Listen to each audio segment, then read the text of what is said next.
Excuse me. All right. Good morning. Welcome back, everyone. Thank you for joining me today, as always. I appreciate you being here. We are starting a new series today. Per Jacob's suggestion last week, having finished RAFT, we are finally going live with Satisfactory. I have not played this much at all, to be honest. I mean, I have relatively at about 82 hours, but this isn't a big, long-term game that I've played. And I haven't tried it since I upgraded my PC a couple months back, so I'm hoping everything works better and smoothly. Thank you for joining me. Now, I am by no means good for any of these more advanced areas, so we're going to start in the grass fields. Because this is the only one that I have any sort of even relative knowledge of. I am going to also need to, at some point, make a new thumbnail for this, but it's not important right now. We're going to start the ads real quick. Hopefully it doesn't bother anyone too much. I think people are still kind of joining in at the moment, so I'm not going to worry about doing my usual ad break. But we are going to start a new session. We're going to name it Stream World 1, because that's how I roll. I like the easy organization.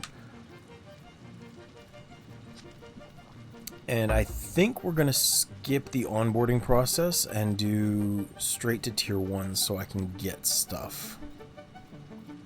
Because I hate having to do missions in order. I may regret that later, but for now we're going to say yes. Okay. I actually kind of forgot this game was possible in multiplayer. It seems kind of pointless to have it possible in multiplayer because you're building a factory.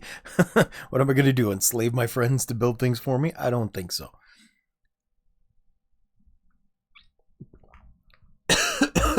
I think there's an actual intro now too. Kind of like Subnautica. Oh, I didn't get to do the drop-in. Maybe we should have made the intro, because that's how you get that cutscene, I think. Oh well. Oh wow, those clouds look great. What the heck? I have never, as I said, played this with the new graphics card and CPU that I put in. So this looks absolutely insane. Oh my goodness. Anyway, let's go find some iron. I think V is for, yes, the scanner. And let's maybe go out this way, because this is a good spot to start.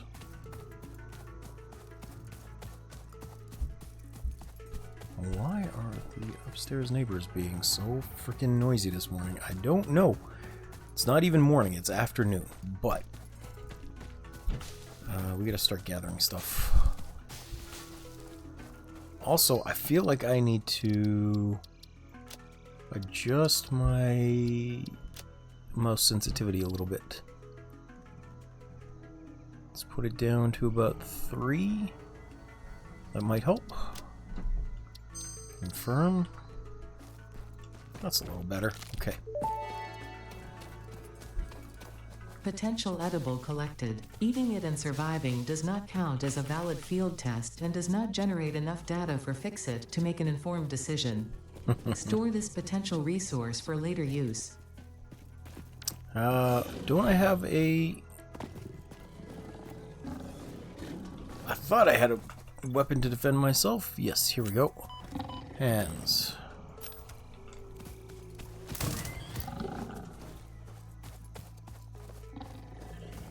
Let's shock this little lizard bastard into submission. And then into non-aggression. Isn't there a way to gather his stuff? I thought there was. There we go. Samples of new alien species acquired. Okay. Notable features are blunt teeth, suggesting it is herbivorous, and a thickly plated skull and spine, suggesting it is proficient at inflicting and receiving blunt force trauma. Preserve the remains for later study. That's demolition. How do I build things again? Q? Yeah, here we go. So we're going to build the hub. And I'm going to put this like right here. Yes. Okay.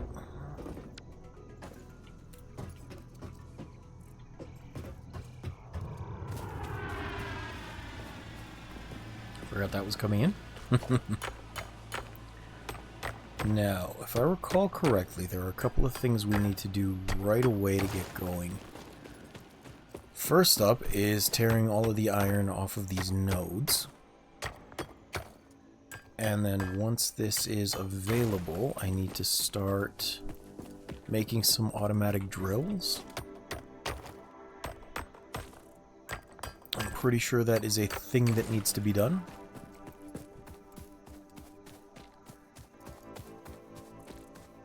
So we're going to head back and craft some up here. No, not here. That's not the button I wanted to press. Q. I need the equipment workshop. And you're going to go on this side. Isn't there a way to snap rotate Q? No. Well, that is snap mode, but that's not how I wanted that to work. I thought there was a way to quicker rotate. I guess not. Okay, so you're gonna go there. Maybe I should have put it a little closer to mind that gap. Hey, Doug, welcome back. It's good to see you. I was just talking about you yesterday, hoping everything was going well. How you doing?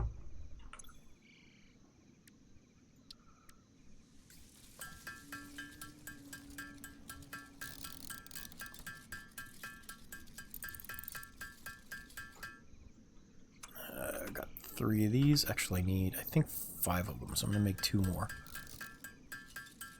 I'm doing alright, thanks. I had a really rough week for my health, so I only streamed twice, and it was a pathetic attempt both times.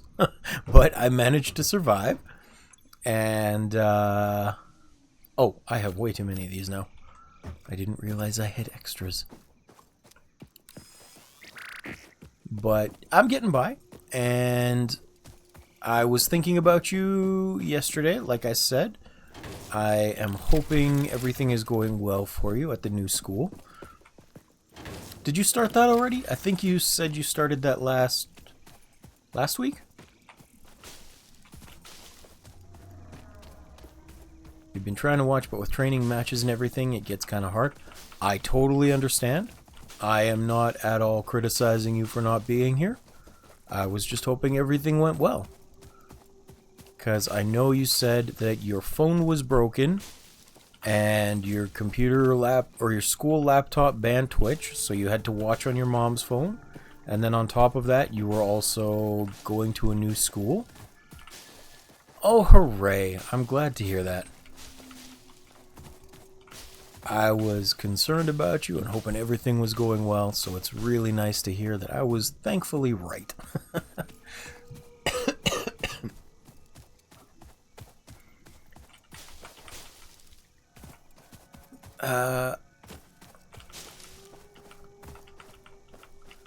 What are we doing?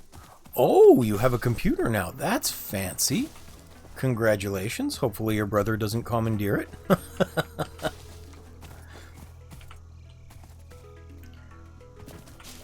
Did you manage to get your phone repaired too?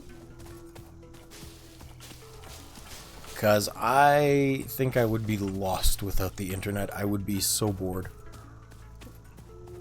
My heart really went out to you knowing that you were just kind of deprived of everything at the whim of other people. Where is this copper? Here it is.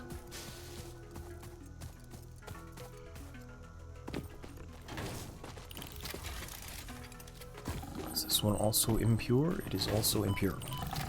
You butt. Sorry, one sec. I gotta deal with these. Nah, but I have a fancy flip phone and a super cool MP3, so I don't mind. Cool, cool. I'm glad to hear that. Why do you feel like you're running faster?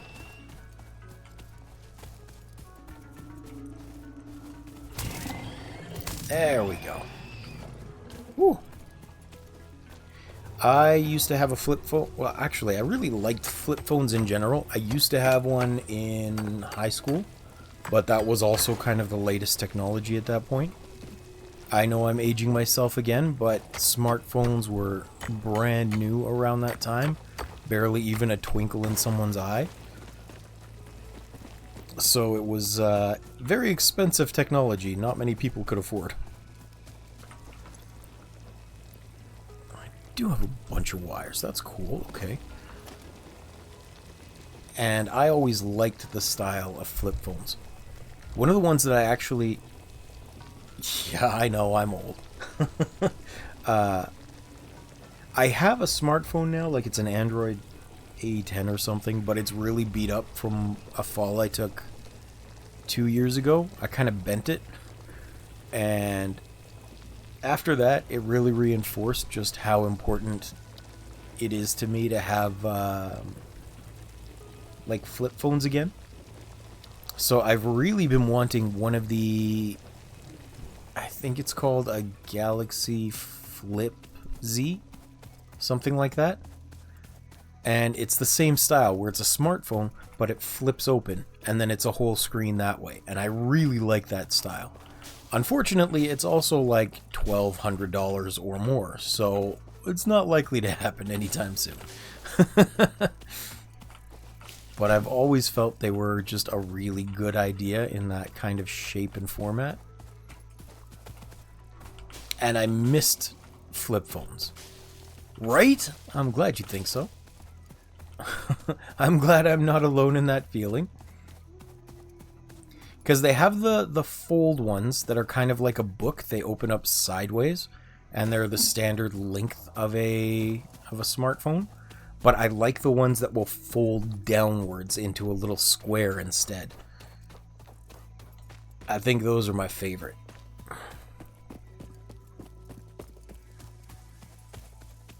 Oh, I didn't know about the tiny animations. I knew they had that small screen on the front, and I liked that.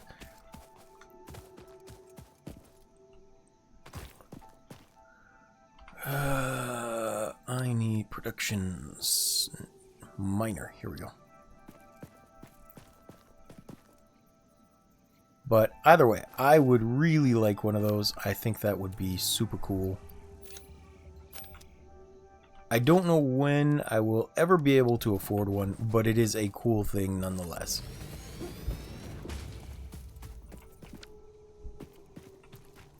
I am, yes, this is indeed Satisfactory. The one where he made the giant spaghetti factory. Why can't I take this stuff? Oh, here we go, that's why. Yeah! Well, we just finished RAFT last weekend.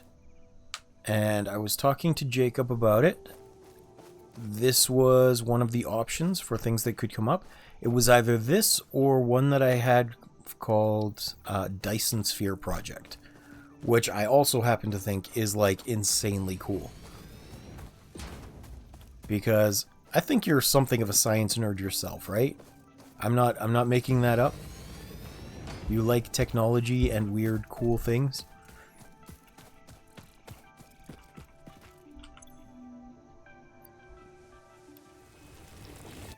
Okay, good.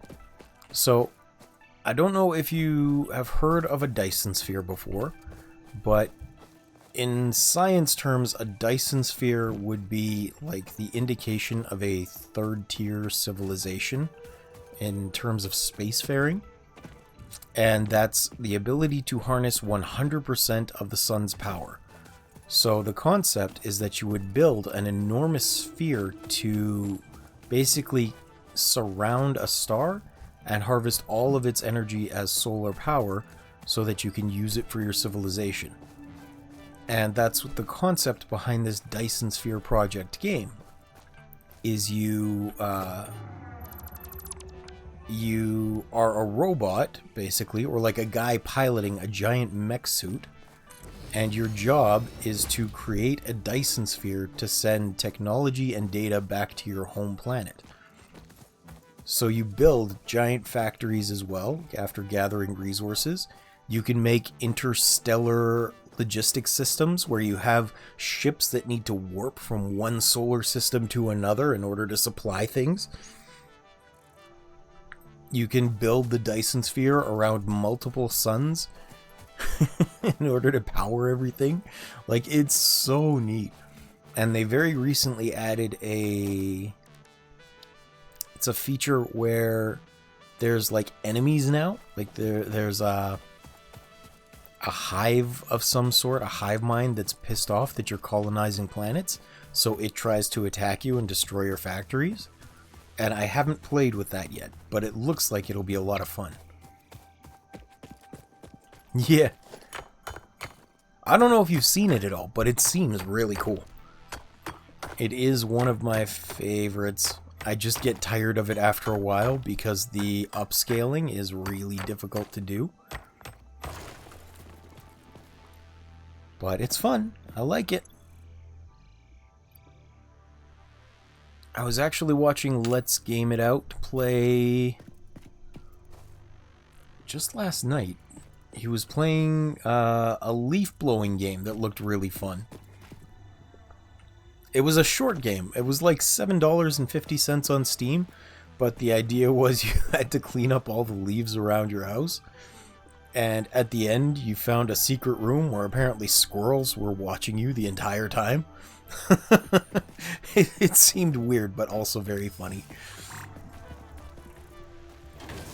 And I kind of like those incremental progression games.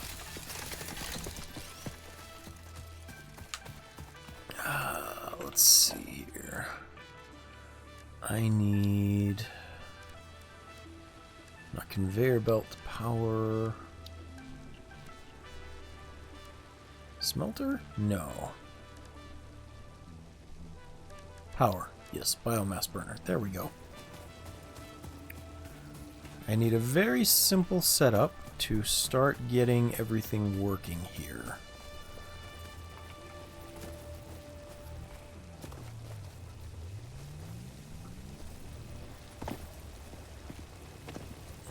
Oh, I actually didn't know that. There was a guy I was watching just the other day, actually, on YouTube that was making a case for why we shouldn't throw away our leaves, including the fact that we didn't have, or we were taking away a lot of vital nutrients from our soil by picking them up, because they couldn't decompose and put those nutrients back in. And that made a lot of sense. I could fully understand that. Let's see. I want to put this maybe going north. Yeah, I want it coming down here so that I have access to this right away. So, storage container, I think. Can I have a storage container? I can. Good, good. I really like fireflies. I wish we had more of them up here.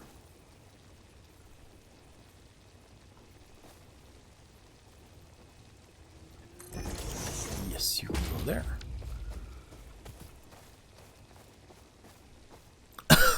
Sorry. What I was saying was I was watching a guy last night that was talking about how we end up losing a lot of nutrients in our soil because we throw away our leaves. And that made a lot of sense to me. Although, another good reason not to do that is because of the fireflies. I wish we had more of them. I think fireflies are pretty cool. I think anything with bioluminescence is cool, though. I don't know if you've ever seen... I think they're called dragonfish. But they're these little... almost like eels. Yeah, okay, you have seen dragonfish. Well, those things, I don't know if you're aware as well, they have bioluminescence. They don't look like it until you get them in the dark, but they have weird, like, bioluminescent channels on their face around their eyes, and then they also spew a little bioluminescent cloud at things that are coming at them as a defense mechanism. Oh, it's so interesting. Yeah. I was watching a program where they were doing experiments on it and stuff in a marine biology lab, I believe. So interesting. I could not get enough of watching that little thing be cool. Let's see, maybe this way? Yeah, that'll work.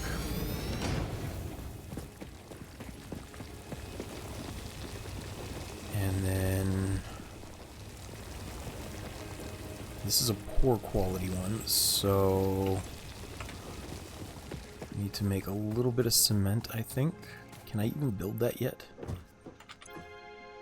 Base building.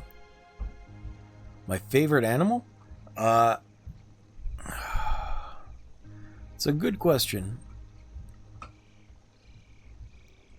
Are we talking about currently alive animal, or are we also including extinct creatures like dinosaurs?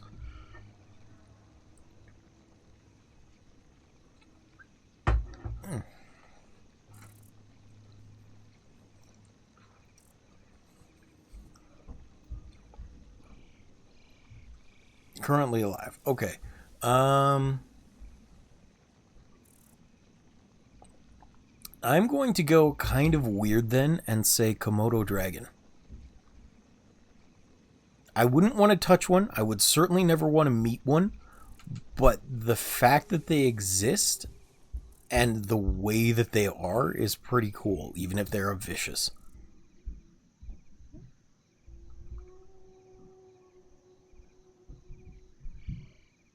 And maybe a blobfish. I think blobfish are kind of ugly cute.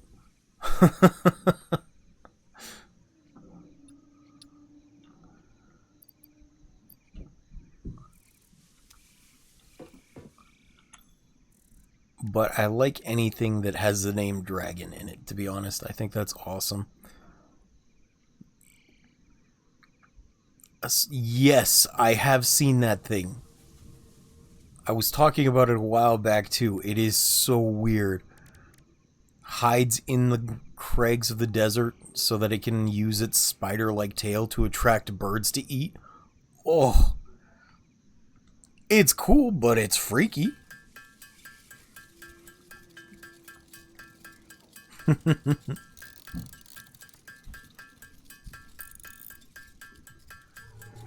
I'm making concrete from the limestone. Right. It is another one that would be kind of scary. Actually, I was watching a video earlier about some of the most deadly creatures, or some of the most deadly fluids to humans. I guess maybe substances in general. And apparently, in order to kill a human, you only need 25 milligrams of black widow venom. And a milligram is such a small amount. It's absolutely insane to me. Holy crap, the upstairs neighbors are being so obnoxious this morning. God damn. I hope you can't hear that. I'm sorry if you can.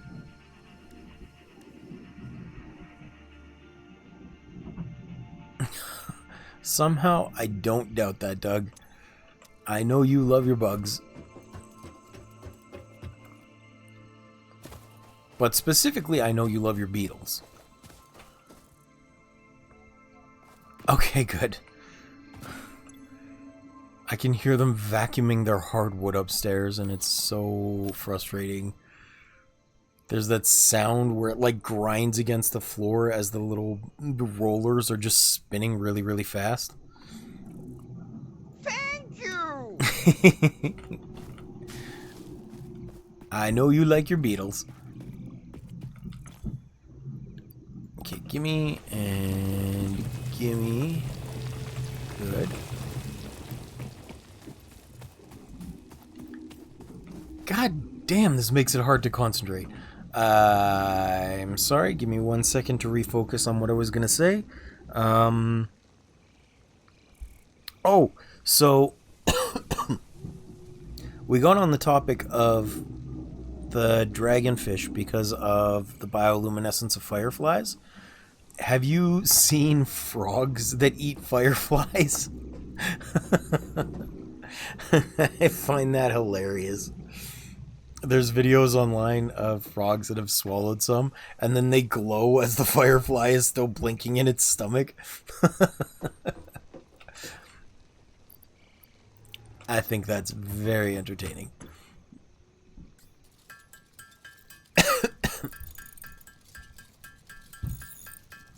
Okay.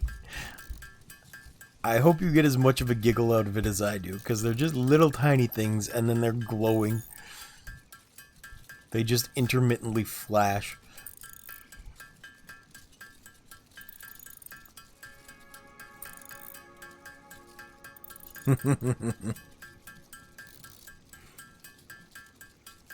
One thing that I'd really like to see before I die is there's a couple places, I think, but there's beaches in the world where there's bioluminescent plankton in the water that washes up on the shore.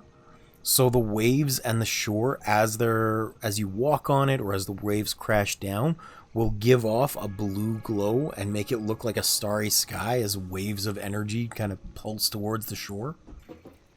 I think that's super cool. Like, just so freaking cool. I also need temporarily to make a... Oh, I have a flashlight. I kind of forgot about that. Yeah! I love those things. It is... I don't really have a bucket list, but if I did, that would definitely be on it as far as something that I really want to see happen at some point.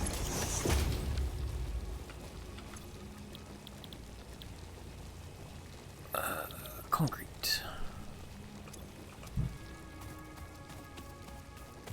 Oh, hooray! Congratulations!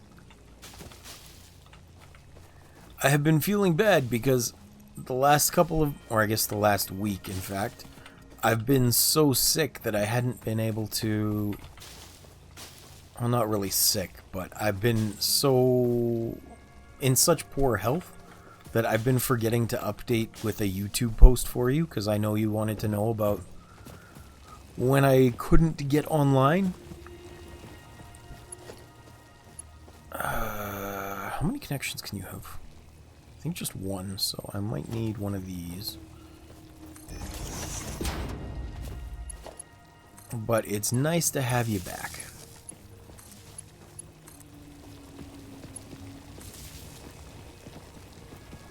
Oh, this one too.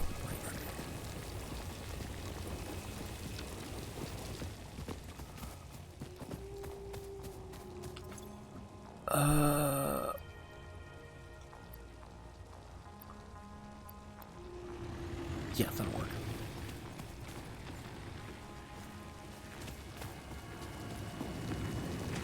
Yes, that'll be good enough for the moment. Okay.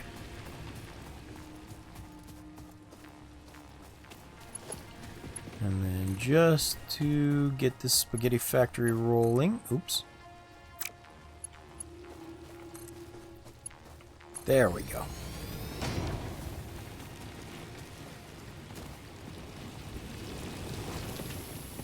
Perfect. Good, good. Now I have some concrete, so I can actually,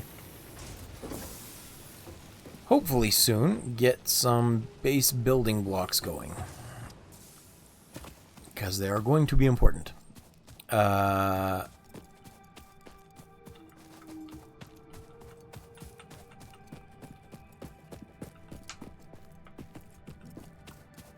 So you mentioned your school is going well. You're making lots of friends there. Did you have to move to get to that new school, or is it just like a zoning thing where you're in the same place and you just have to transit a little further?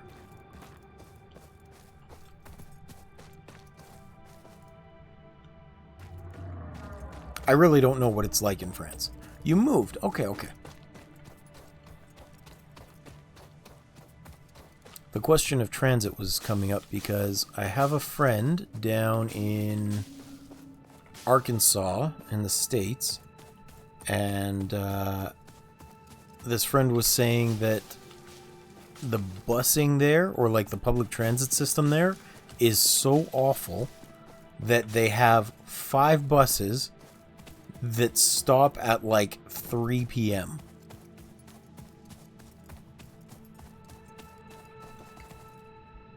Oh, that's nice.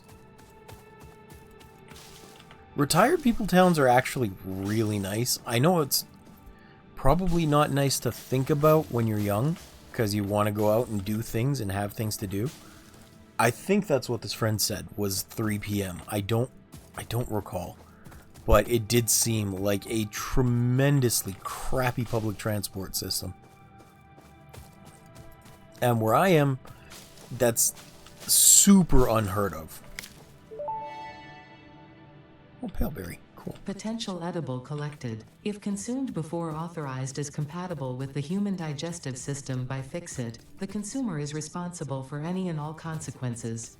Store this potential resource for later use.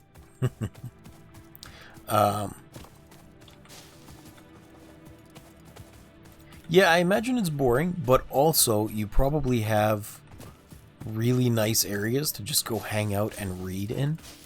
And for me, that would have been such a good time when I was young.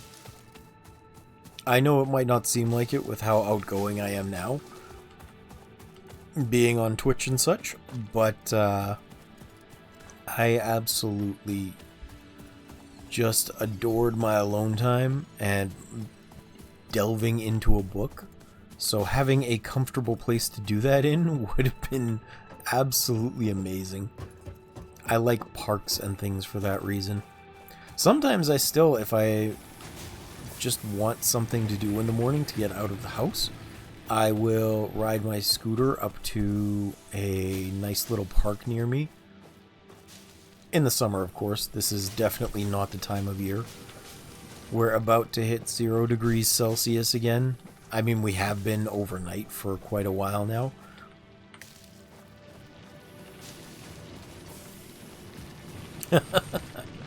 That's fair. That's fair. Well, when you get your phone back, you can probably get books on that to read, which is pretty cool. That's a lot of how I'm reading books nowadays, too, is I just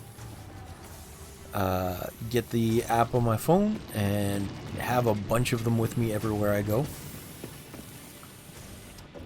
I was talking about this last stream when you weren't here too, but when I was young, I loved reading so much that before we'd go on vacation with my family, which wasn't a long vacation, like maybe 2 weeks, in the middle of summer, my dad would make sure we went somewhere, and we just camped for a little while. It was a cheap way to make family memories, but I loved books so much that we'd have to make a special trip to the library before we left, and I would have to bring a backpack with me because I was only allowed to take as many books would fit into my backpack.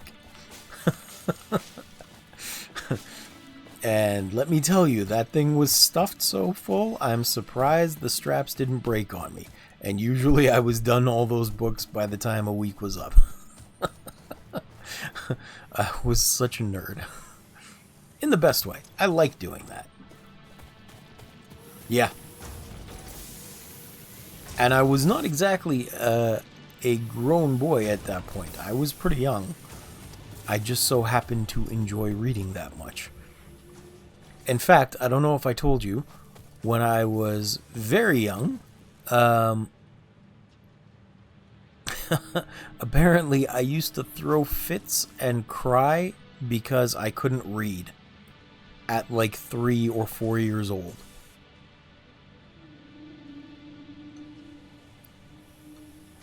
That's surprising. But then again, I know you are an active person. I think you said you do volleyball in school? Or I know you did rock climbing, but I don't remember what else it was. I thought you said volleyball. I could be wrong.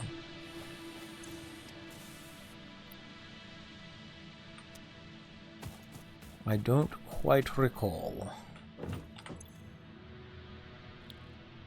I need sheets. And pipes.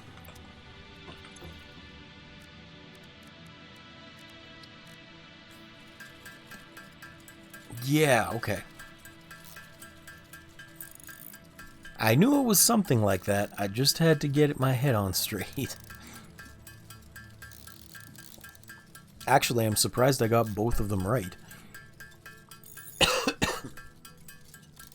I don't know if you do it where you are, but one of the more entertaining things that I did in school for gym was we got to go canoeing? Kayaking? Because my city has this really large freshwater reservoir to feed it. And so there's actually docks where you can go and just use it like a huge makeshift lake. And the unfortunate thing was they decided to position that right in the middle of spring when it was still so freaking cold that we'd have to be at school at like 5 in the morning to get on the bus or to get in the vehicles to go up there. And then the water was so goddamn cold that as I was trying to get out of the water one time, my fingers were so numb I couldn't feel that I wasn't holding on to the paddle. So I'm trying to get out of my canoe and I just completely slip and take a dunk in the freezing morning water. Oh, it was not a fun experience, let me tell you. That's Canada. I mean, it's hard to find a time when it's not cold, really. And we do still have summer break for 2 months in the height of summer. So, you know, they'd have to find some time to do it. I think they waited as long as they realistically could. It just was very, very frustrating. Or very cold. It was a lot of fun, but it was very cold. And I can actually nail down the exact time period because I remember in those early morning days, my friends and I were listening to that silly Eminem song where he was making fun of Michael Jackson in it. It's like, guess who's back? Back again. Shady's back. Tell a friend. And it's like, everyone boy to the dance floor. It's your chance for a little romance.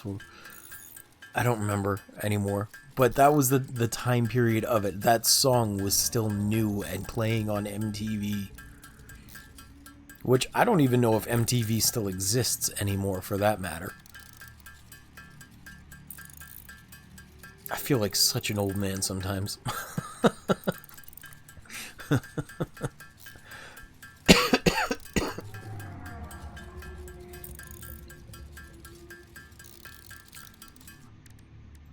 Let's get some of these. I am 86, yep. You know it. I don't know. Somewhere in my 80s. That's what we determined.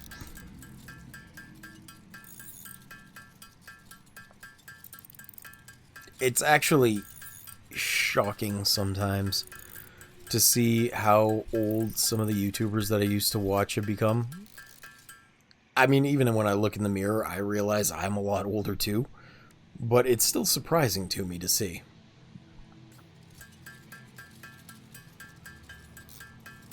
You don't think about how time is moving until it's slipped away from you.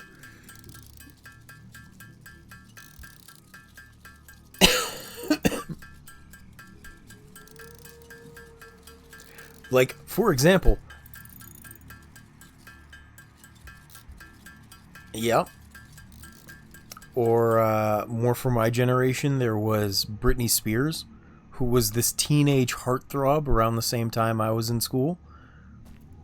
She was the big up-and-coming thing, and her breakout sign, or her breakout song or music video was like, I'm not that innocent, or baby, or whatever it was that was called, and now she's this psychopath dancing around with knives on Instagram or TikTok or whatever. I have not seen Avril Lavigne lately. Does she look a lot older now too?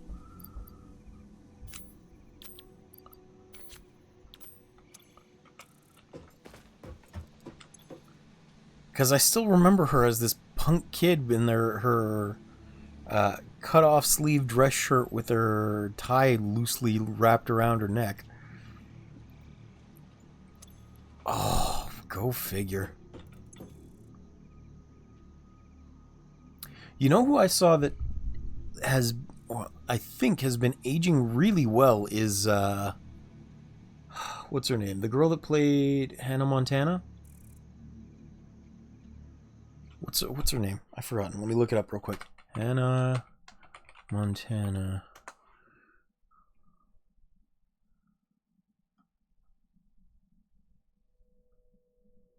Miley Cyrus? No, that's not right. Not Hannah Montana. Emily, hold on. Agent Cody Banks. The first one. What was the girl's name? Hilary Duff. Hilary Duff has aged surprisingly well, to be honest. I remember having a real crush on her when I was a kid, too. But it is surprising still to see everyone that I thought of as youthful and a child star now grown up. It's freaking weird, man.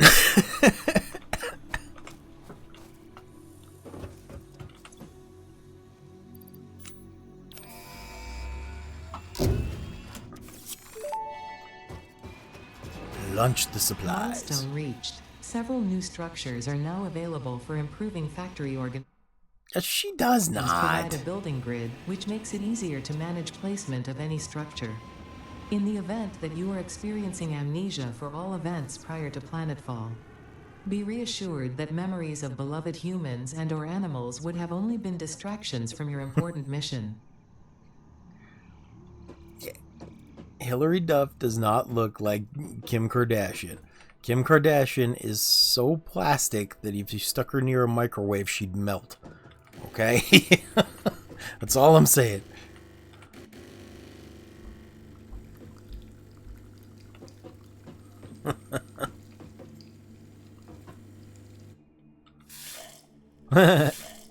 Cool. I'm looking at all these buttons that never used to do anything.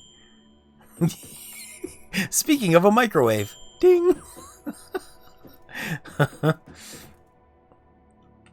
Yeah, I've never... There is one thing that I've never understood, and it's why women get plastic surgery on parts of their body that never need plastic surgery.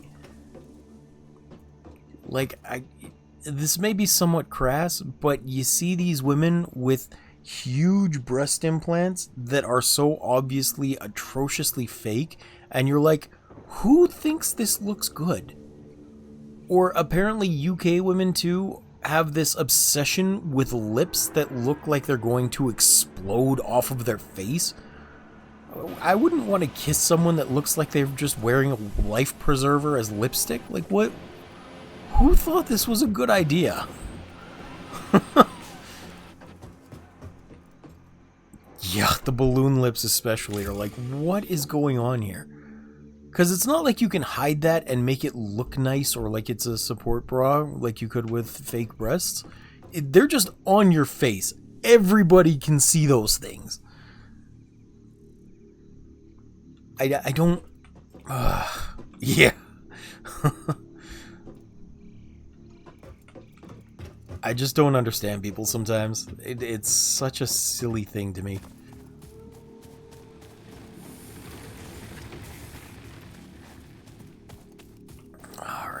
I need to put some... Excuse me. To put some panels down here. I think... if I start building like this way, I could slope it down nicely. Oh, I'm out of fuel. By the way, you've been finishing Adventure Time, and it's honestly so funny. Yeah, Adventure Time is pretty good. It got a little weird towards the end, and I wasn't super fond of it. But at the start, I enjoyed it quite a bit. Although that's the same thing with, and I know this is going to be an embarrassing admission, so don't judge me, but it was very similar for me at the start of My Little Pony, Friendship is Magic. Because they had Lauren Faust, who was just like a really good writer behind the project for the first 3 seasons. And then after she left, it turned into a weird show. Oh, yes! I saw that one. Bubblegum Princess gets kidnapped to the sewers, and he takes off his fingers with no word, or takes off his hooves with no words, and does that weird little wiggly finger thing.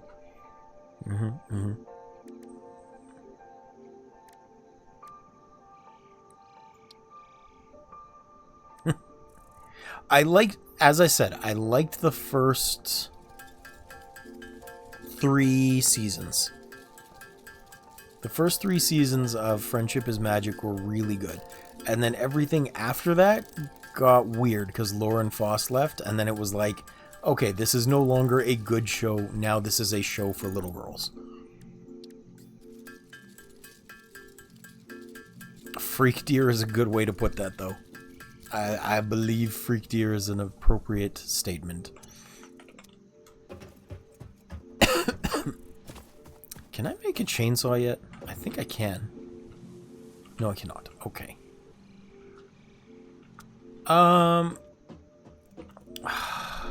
What was it?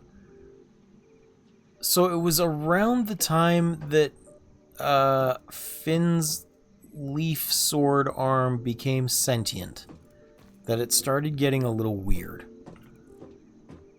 Like just the concepts behind it and the lessons that he was supposed to be learning, it changed. It wasn't the same.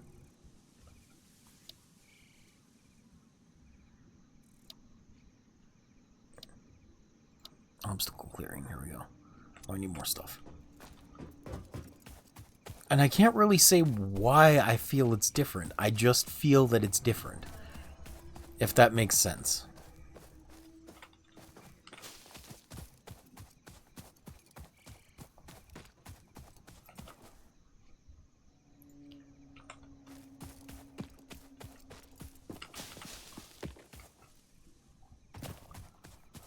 It's really hard to explain when something has changed, but you can't nail down what it is or how to explain it, really. I don't want biomass. I was looking for biomass wood bricks. I rewatched it with my brother when we're at the episode with Jake's dad's dungeon. Oh yeah, with the demon sword, right? Solid biofuel. This is what I need. Yeah. Those were still okay.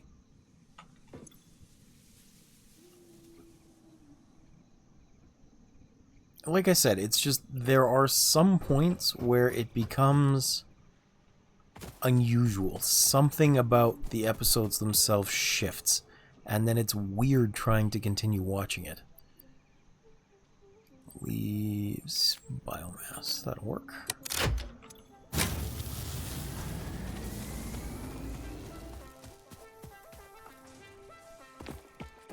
It's always difficult trying to explain that, though. I need foundations. Here we go. Oh, it takes metal plates too? Damn it. Okay. I'm gonna make some metal plates here. I really liked Marceline and Princess Bubblegum's romance as a kid. Fair enough. Fair enough.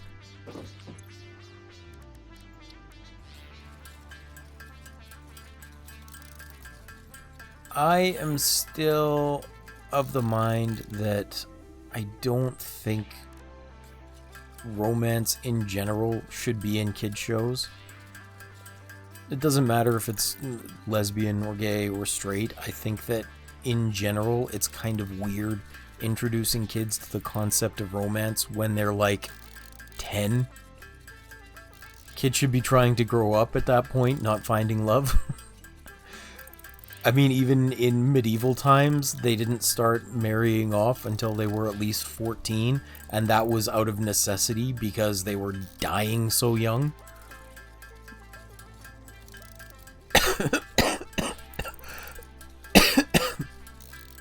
It feels a little weird to me.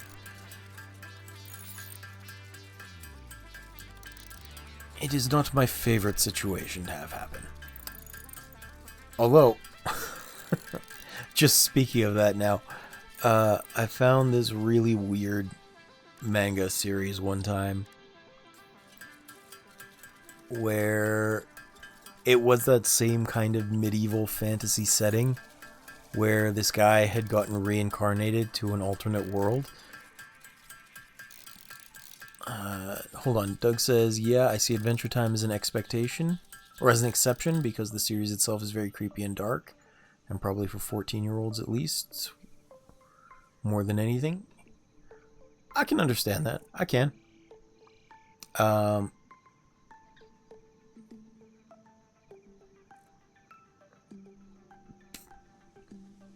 Well, let me put it this way instead. So you know how... Did you ever watch Avatar: The Last Airbender? Or The Legend of Korra, whatever it is, like the sequel series?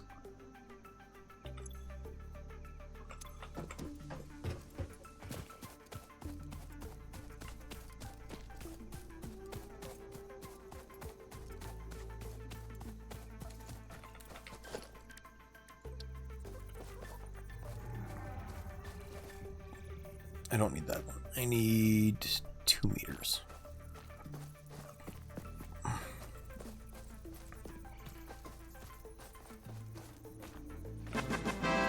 Oh.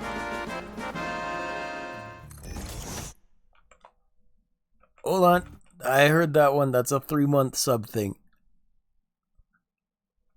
Hey, thank you, Brainer. I appreciate it. How you doing, friend? Nice to see you this morning.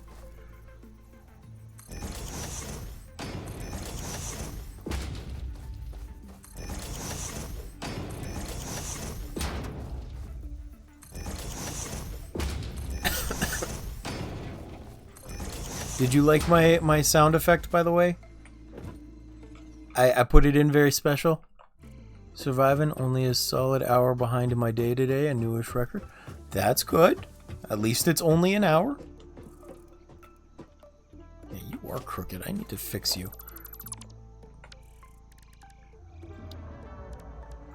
Any plans for the weekend? Gonna play more Fallout 76, I think, with Rachel.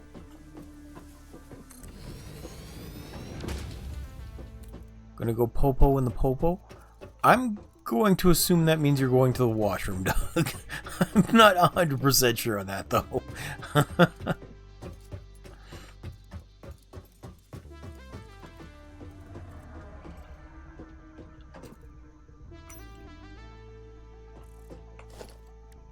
Smelter.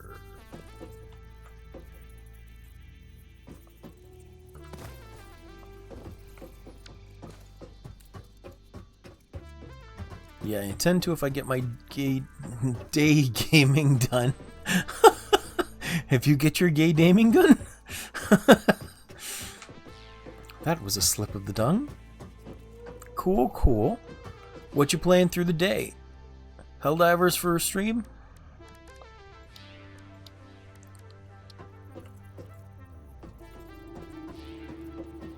Actually, what happened with that guy you streamed with the other day? I forgot what his name is, but you said you did do a stream with him. Squid Patrol, then some Outer Worlds too. Cool, cool.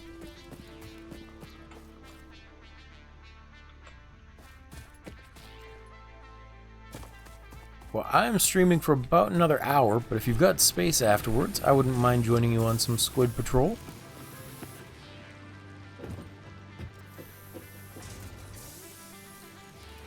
Ah, that's unfortunate.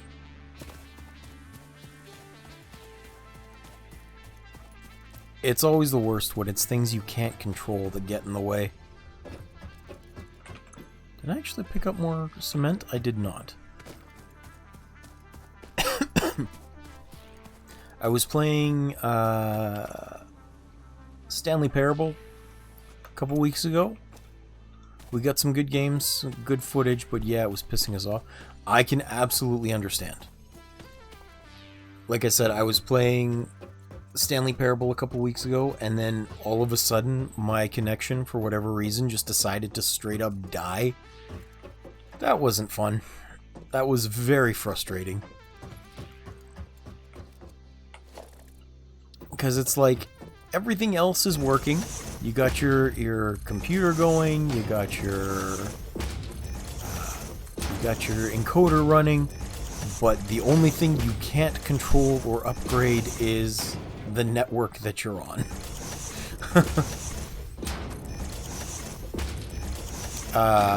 I know you played with Pride once before. He followed me in to join you in some games. His internet is so bad, he's usually... It's not even bad. He has fast internet, but because he has to beam it to a satellite and back, there's about a 2 to 4 second delay on everything. So even trying to talk to him, we end up miscommunicating. Because he'll start saying something, but after I've already started talking. Which is funny, but unfortunate. Yeah.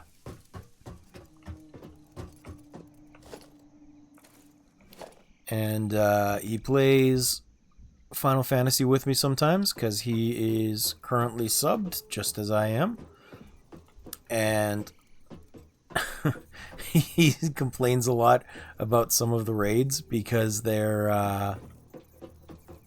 require faster than 2 second reflex times.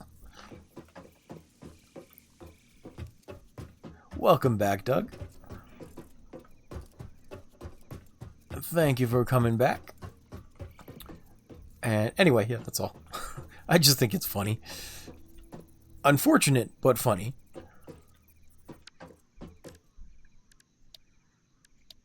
And I have no idea why your room is so hot, but I will be jealous for it. Because I am in Canada, as you know, and it is freaking cold.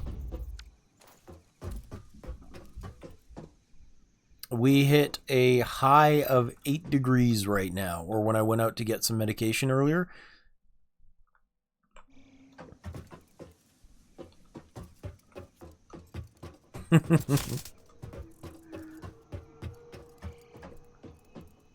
I never watched guides for dungeons, but I did need them when we went into some of the really high-end trials, like when you're trying to mount farm some of the endgame stuff, because those mechanics are such a pain in the ass.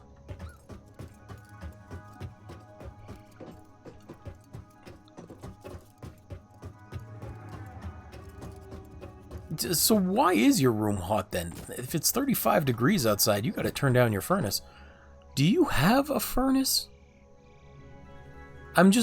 All of a sudden, I'm realizing that I've never asked if you have inside 3 computers. Makes sense. Well, hopefully not. Hopefully he is not sick. But if I remember correctly, Brainer is West Coast, so do you have indoor heating? Like a furnace? I know I have a friend in Arkansas who doesn't.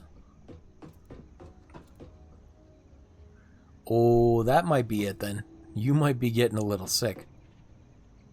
Okay, cool.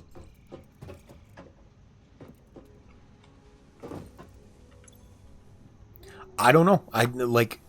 I know as you go further south, the winters get warm enough that people don't consider indoor heating necessary. If it makes you feel better, Doug, I don't have kids. I'm an honorary dad. And that's just from the puns.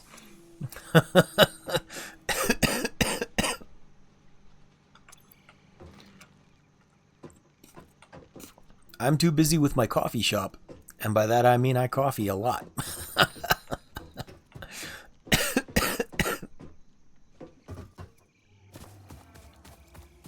Update to what?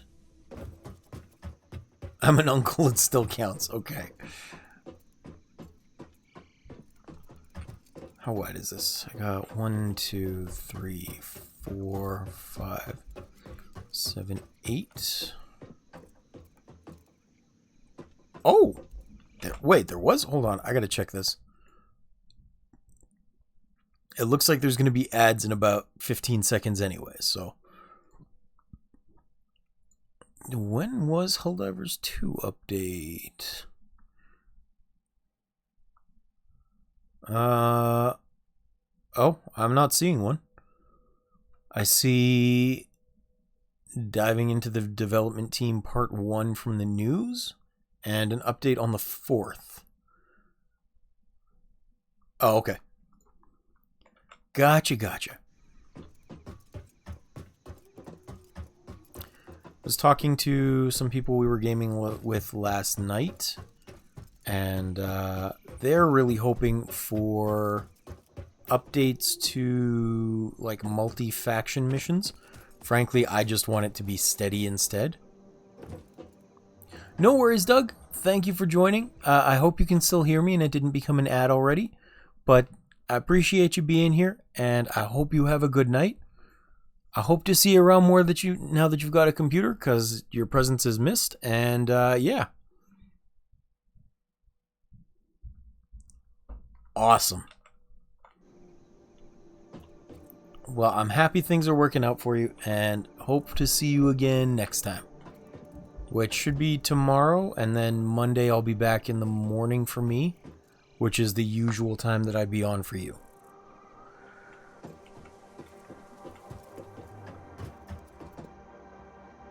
Oh yeah, it's old as hell. Plus, if I remember correctly, a lot of the issue with it was the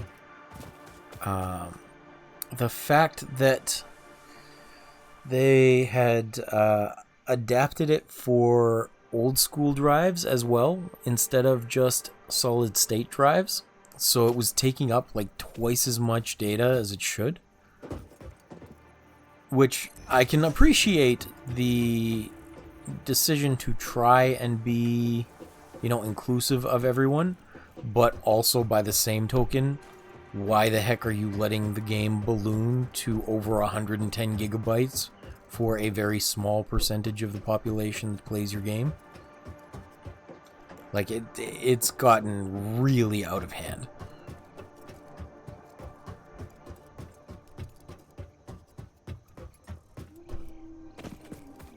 Let's see, 1, 2, 3. Oh, right, I need some concrete. All I can really say is I hope they fix the stability, because that would be wonderful.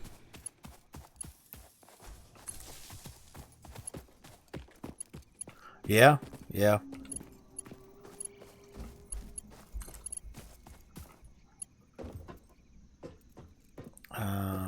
Let's go like here. Actually, how far am I going to extend this? I got 2, 4, 6, 8, 10, 11. One there and one there, that's 10. And then probably one more out that way. So If I put it here. No, I'll put it here. There we go. That's true. Although they have been real dicks about the leaks lately. I don't know if you saw, but the latest leaks were about that particular new war bond that's supposed to be a stealth war bond, and they got really uptight about that, like copyright strikes like you wouldn't believe. Which I thought was pretty dumb. Like, why would you want to do that when you're getting everybody hyped up for the new war bond?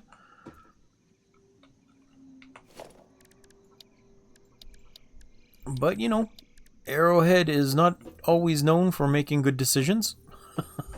If we're being honest.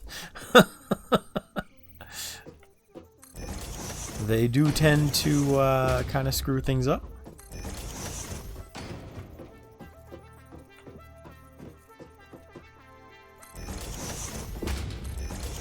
That's fair. That's fair.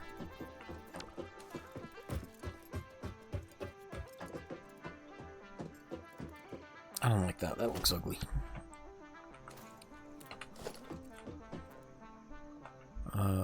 That way.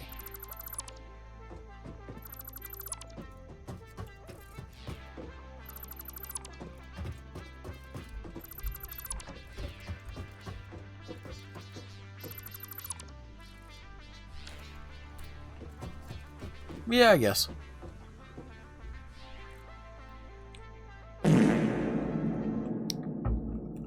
Now, what was that? Oh, hi, Jacob. Welcome in. Thank you for joining. Appreciate you being here. You have caught me mid-setting up. How's your day going, though? As far as how other people react to leaks, cough, cough, Rockstar. What's Rockstar been doing with their leaks?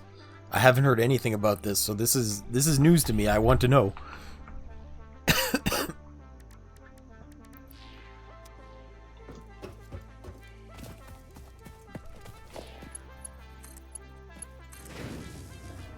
They go after people aggressively. Like lawsuits or takedown notices? Criminally. Okay, so lawsuits. Gotcha. I mean, that's fair, though, because those kind of leaks would have to come from inside the system.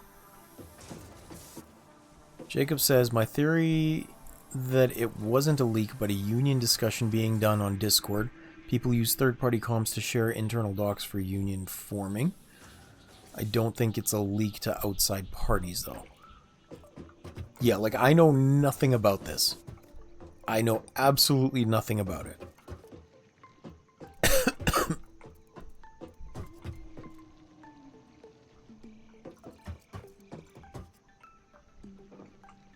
I need a little bit more manual stuff here. Not necessarily the first ones were done by an autistic dude in Poland with a Roku TV.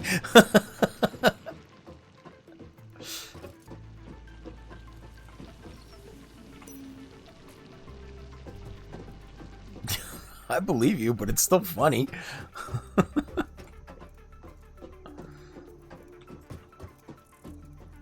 Okay, I'm just gonna do this semi-normally. I think just because I need a way to start. So, 40 people are being laid off at Rockstar and they claim it's a retaliatory action for trying to form a union. Okay. They arrested him for hacking Rockstar, then left him in a hotel room with a smart TV, and he did it again.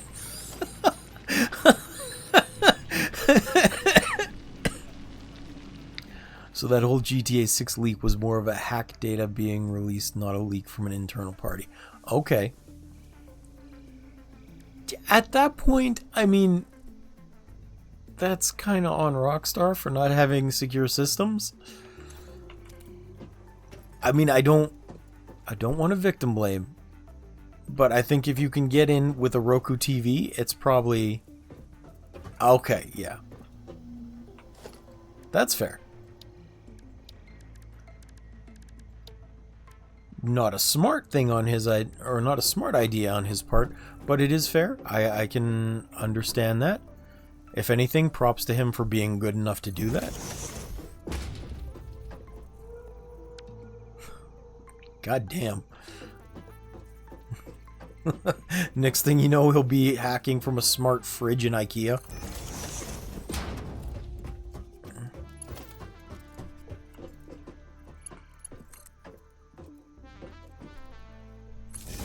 External gateway to internet portal's password was Louvre.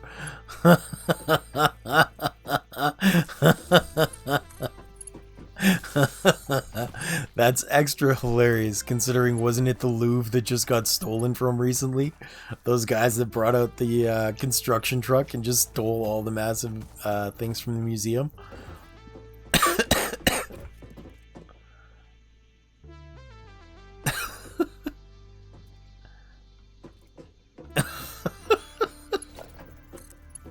Oh my goodness.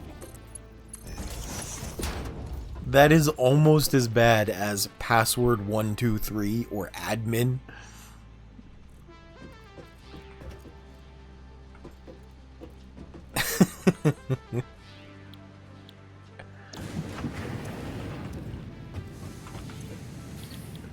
Let's build some iron plates.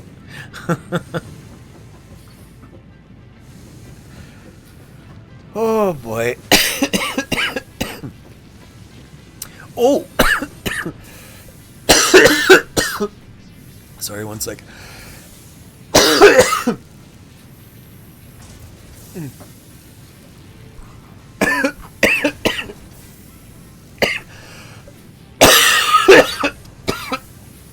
Oh, excuse me. Okay.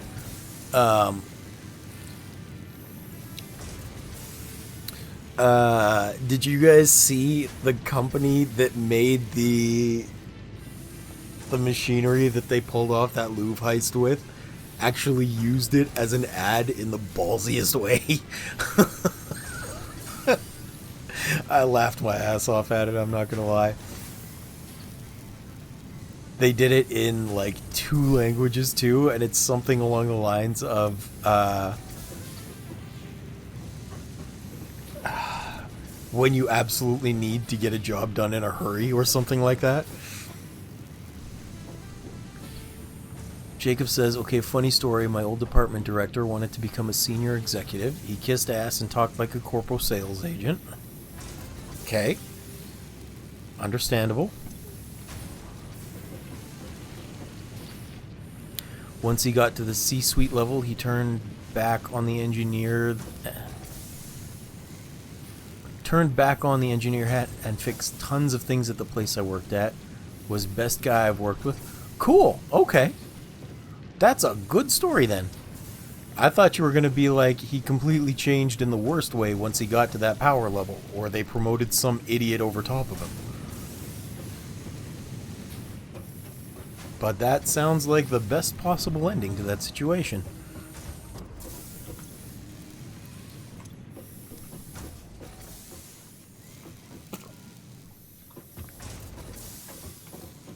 What the hell is this?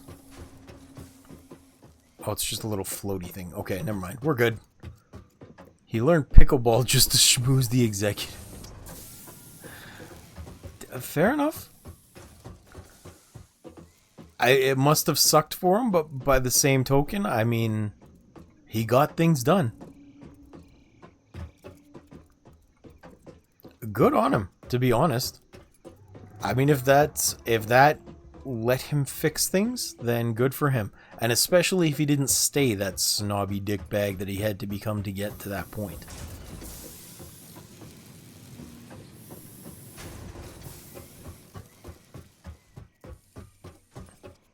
Also, weird question, is pickleball the same as racquetball?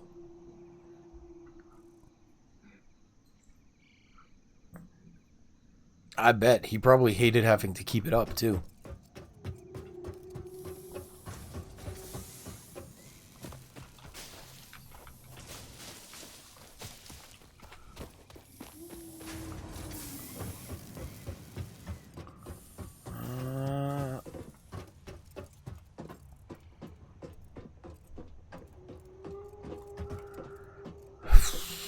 let's see. 1, 2, 3, 4, 5, 6, 7. 1, 2, 4, 6, 8, 9. Okay. Maybe I only need 9.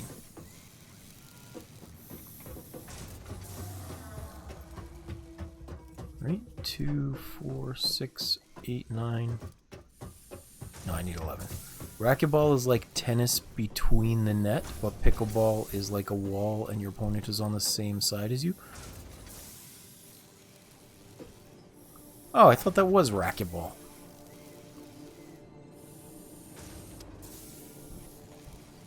But okay, then I guess I played pickleball in school, and I really don't understand the appeal. We had to do it in gym class for like a week or maybe 2 weeks, and that was not a lot of fun. I don't get why people just do that intentionally.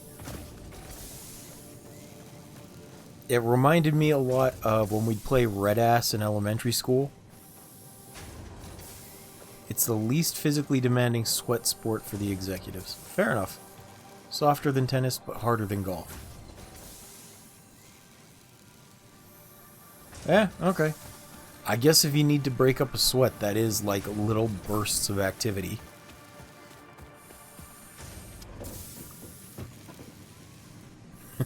My favorite thing to say about golf is golf is a sport that even golfers hate.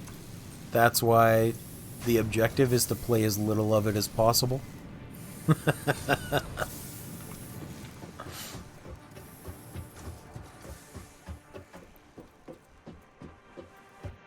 Fair enough. 2, 4, 6, 8, 9. I need one more on this side. Q. There we go. So when they needed to fizzle out the weak ones amongst the ranks, they used that in endurance and hazing ritual. Okay. So just kind of as a way to clear out the ones getting too old to do their job properly, or the ones that they wanted to make sure didn't have power for a lot longer. Gotcha.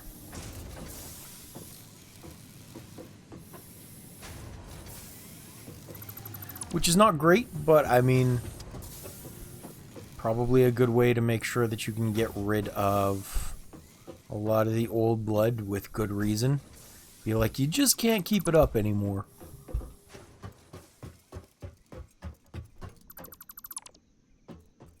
And it's like how golf was a way to show land ownership and power instead of the sport. Now people like it as a sport too.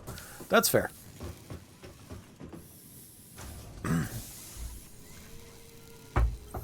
Although for me, like I said, my favorite joke is that even people that like golf hate golf. That's why the objective is to play as little as possible. You want the fewest number of strokes. The best golf player is the one that plays the least. 6, 7, 8, 9, 10. One more this way, I guess, just to make it even. Oh no, I need 2 more this way.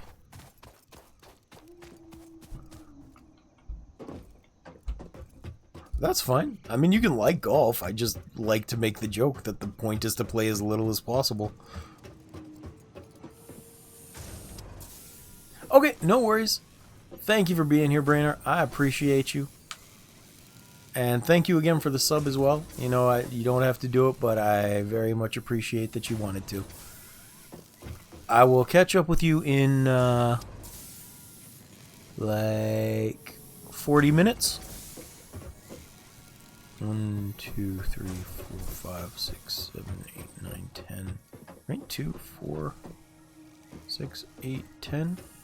So maybe I'll go one more this way. Yeah, that looks about right. Oh, not that one. This one. Because that shouldn't hit the rock. It does not hit the rock. Good, good, good, good. Alright. And then how do I toggle build mode? Zip. There we go. I knew there was a way to do this.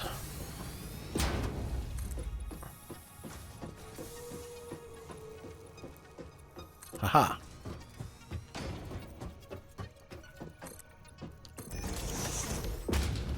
Okay, and then I've got 3 of these going, but I'm pretty sure that this can output to at least 2 smelters. And that's even before it gets boosted. So...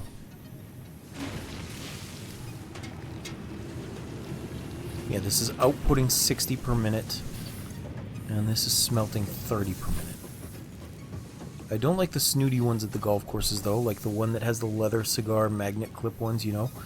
I don't actually play a lot of golf, so I haven't run into that. The ones that was a private fridge on the... oh, okay. Yeah, I can understand that. The ones that like golf too much, and they use it still as their status symbol, yeah. I can understand that.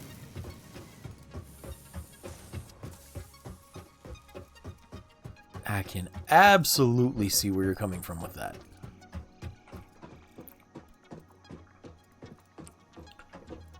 Alright, let's put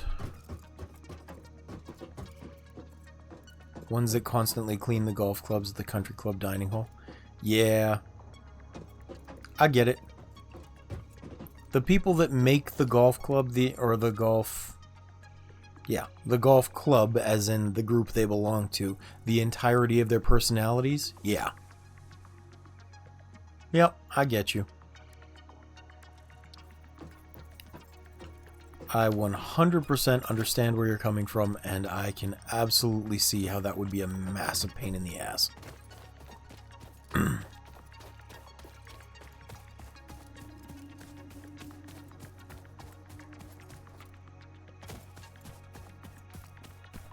Excuse me. But I suppose that's the same with anything, where if someone makes an activity or an object the entirety of their life, and not just to make it the entirety of their life, but to make sure everyone knows it is the entirety of their life, that's always a problem, right? Jacob says, like, I was sitting there to put on the golf shoes, man. I almost got kicked out of the dining hall.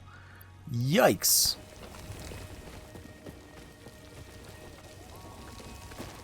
But that is the way people operate sometimes. Like,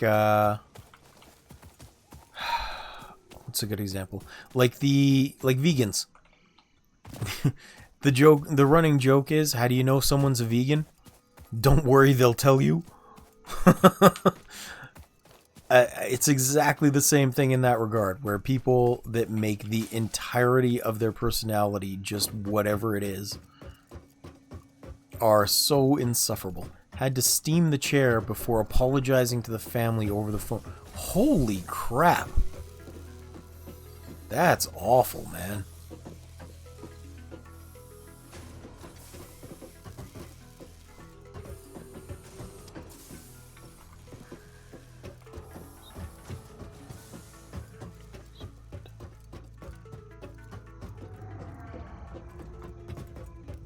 That super sucks, and I am sorry you had to go through with that ridiculous bullshit. I was a snotty Asian kid, so kind of makes sense. Well, it might make sense, but it's still unfortunate. We can say that pretty reasonably.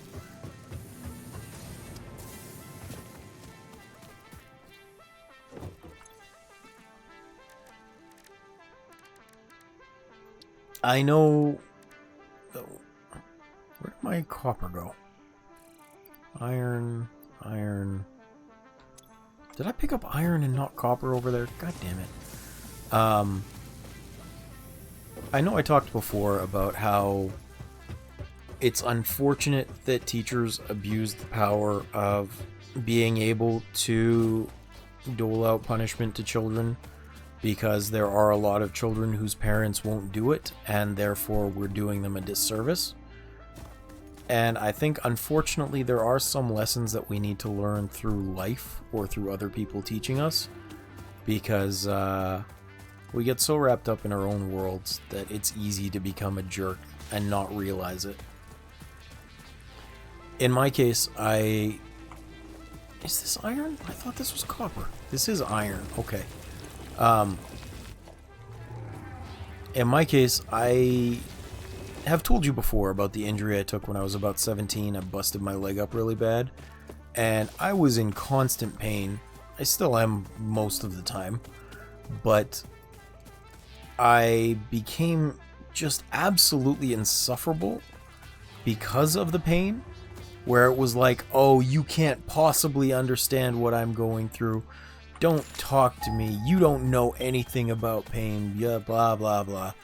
I was a real dickbag about it, and I'm surprised I had friends by the end of it, but I had to learn and come to the realization that nobody gave a damn about what I was going through as long as I was mean, or as long as I was inconsiderate. So I had to mature as a person. Stanford Prison Experiment stands true still today. People in power will always corrupt even your friends and classmates. I guess, yeah. I mean, there are some people that handle it well, but it is absolutely a corrupting force to have power over other people. I 100% understand that.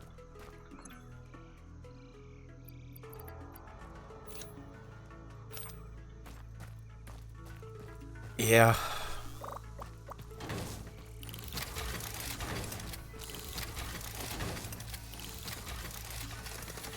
Well, I mean, yeah.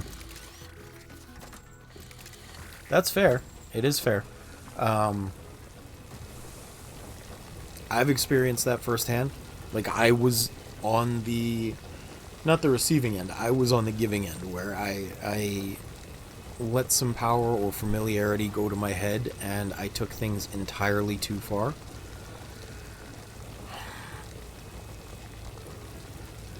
Yep. The same executive from my old company told me it's like staring at the one ring of power always. So easy to abuse, so little oversight. Yep. You get comfortable with your position, or, like I said, in the case of my injury, it was not about power so much as it was about being the victim. I had walled myself off from people, thinking there was no possible way that anyone could relate to me, and therefore I was different. Not that I was better necessarily, but that I was different. And it became a huge wall between me and, like, being a decent person. Which is unfortunate, but it is reality. And sometimes life has to teach us those lessons because no one else really can, you know? Just like you said, you were a snooty Asian kid, so you had to learn that sometimes you just have to not be a dick, or to realize that sometimes you've done things that you shouldn't. And I fully understand that what they did too was an absolute dick move, but you do have to kiss ass sometimes, whether you want to or not.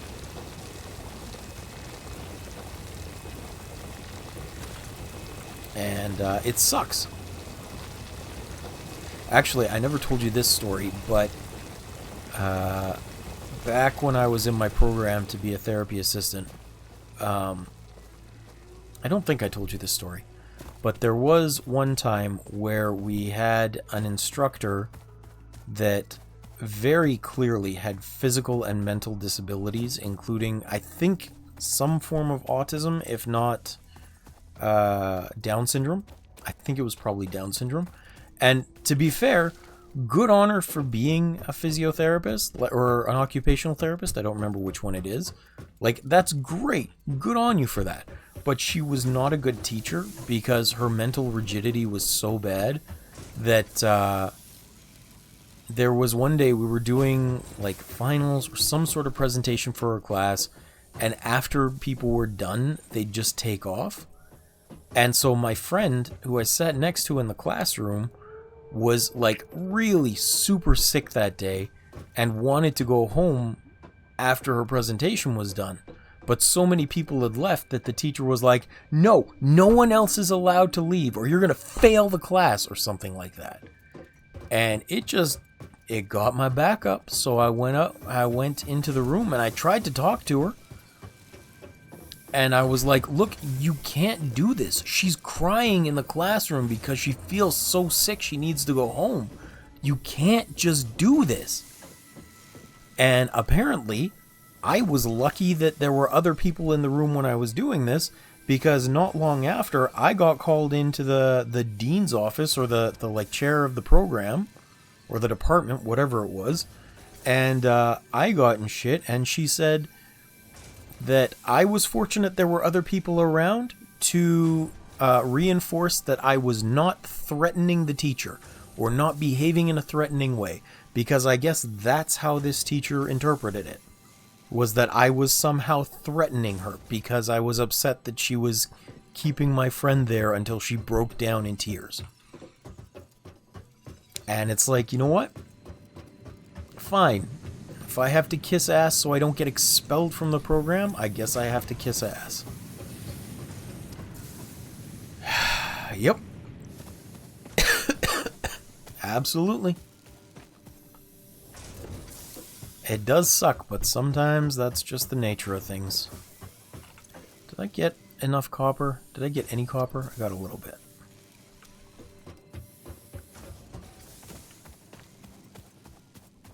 That's true. That's true.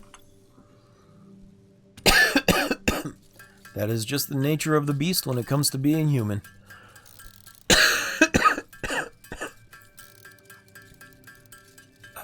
What was I doing? Did I need wire for the furnaces?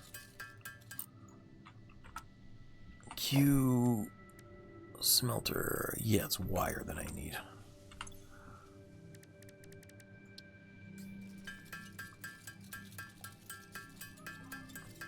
But I did sugar the gas powdered ball cleaner.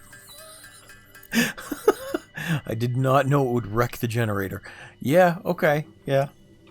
That's probably not a good admission to make. I mean, I'm glad we don't know who you are in real life, but yeah.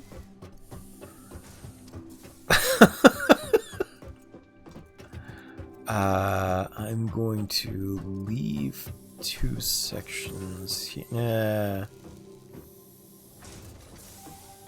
Okay. I was like, ooh, we getting some criminal accusations in here.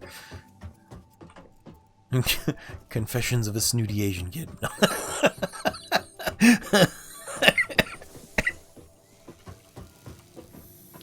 How do I want to do this? I'm not going to be able to drive anything underneath, so we're just going to go normal.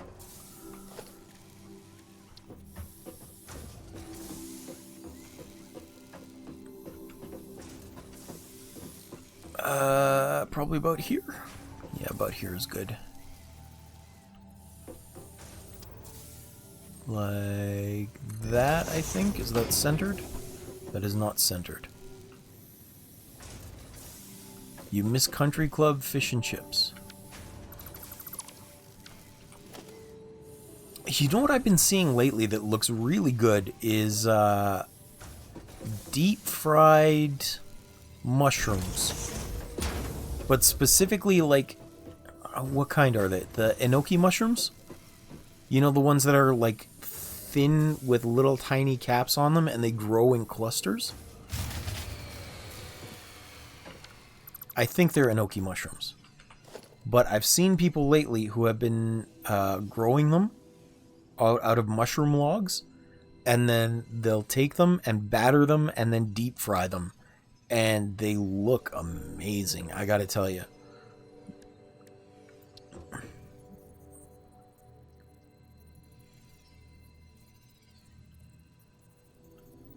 Filiformis? I'm not sure. Let me check. Filiformis mushroom.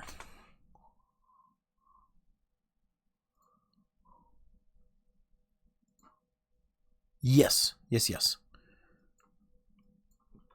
That is correct. But I think, yeah, they also go by the name enoki mushrooms.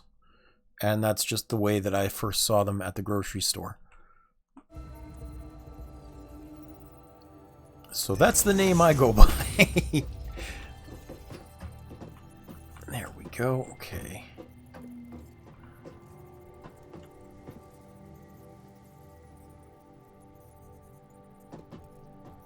I bought some before, and they're really good.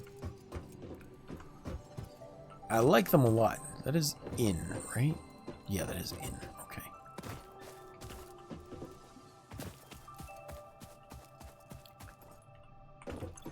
I'm not sure if it's just cornmeal, that bad boy, and make some soy and vinegar for salt and vinegar feel. Yeah, it was cornmeal and regular flour mixture, I think. I don't remember the exact recipe that I saw. There's a couple of them, but I've heard cornmeal is like absolutely essential to getting things crispy when you want to deep fry them. And I haven't really had the opportunity to do that, to experiment with that. Because deep frying always feels like such a huge investment of oil, or maybe a waste of oil. What I need to do is get some of that... I think you can use corn flour as well to clean deep frying oil, but I don't really have like a good pot for it. I don't have a deep fryer. I kind of wonder if it would do the same kind of job if I used an air fryer. Like if I battered things up and then stuck it in an air fryer, would it still end up that crispy, or would it be different? Because that's one of the things that I was hoping for with the air fryers, that I would be able to get things crispy without needing a crap ton of oil flowing through everywhere. You prefer potato starch for the crisp, but corn has this taste to it that's great in fried foods. That's fair. It's why cornmeal and fried chicken is great. Out of curiosity, have you tried mixing cornstarch and potato starch together? Does that give it the good traits of both or the bad traits of both?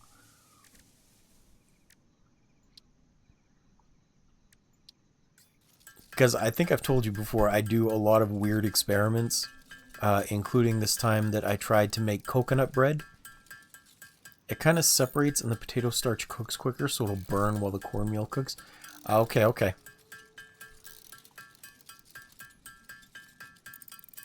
Well, here's a thought then, and I mean, it's just a weird question, but I've heard that some things need to be double fried.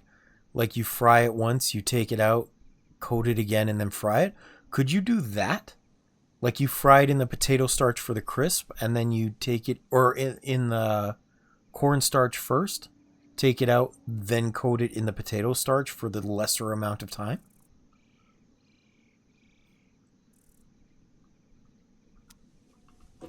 I really don't know. I'm just thinking about ways you might be able to add it in or get the benefits of both. Par fry could control the temp and burn, but ain't no one got time for that. That's fair. That's fair.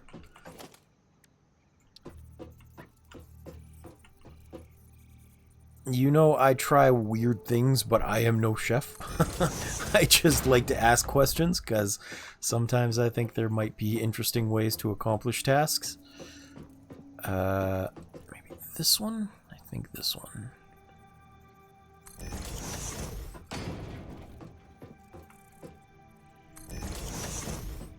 And then... Oh, did I flub it? Hold on. 1 space 2, 1 space 2. Yeah, I did flub it. Okay. I gotta set up my factory nice from the start, otherwise it won't work well.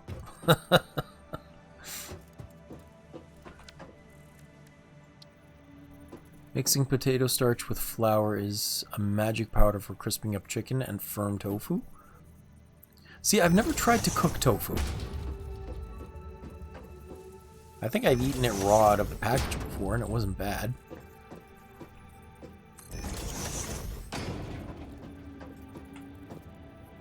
Oh, I need some more copper.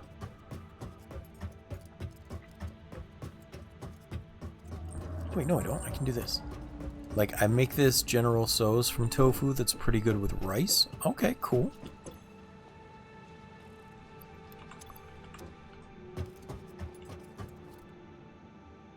I keep wanting to ask about that, too. Is General Tso, like, a spice mix? I thought it was a brand name for the longest time, but I'm realizing that might not be the case.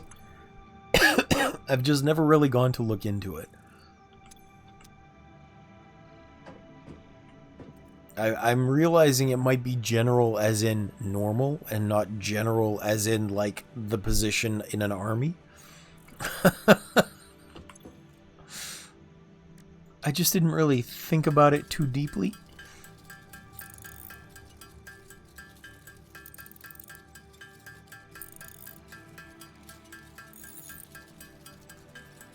It's basically just sweet chili sauce with soy sauce.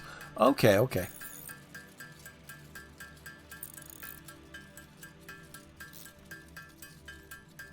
I know chili sauce is a very common sort of ingredient to use. And I also watch, what's his name sometimes? Uncle Roger. Oh, hold on. It's any generic sweet and sour sauce with chili usually is dubbed General Tso in most places. Okay, okay.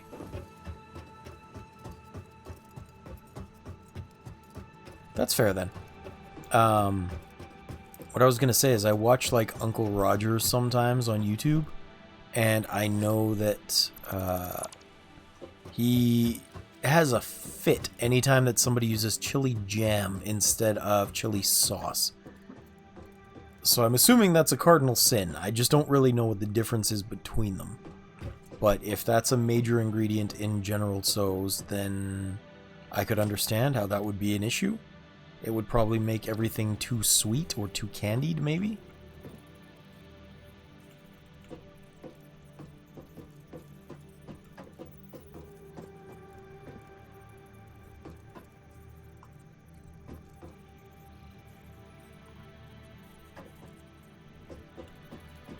What happened with Uncle Roger?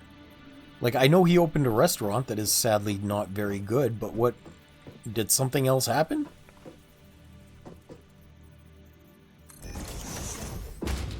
I haven't really heard anything from him in a long time, so I just don't know. He came up on my feed last night, and that was the only thing I'd seen from him in a while.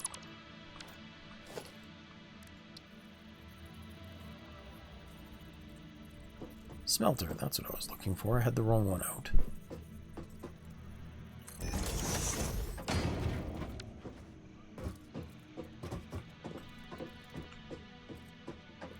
Yeah, he got called out for pay promoting his food place in Kuala Lumpur.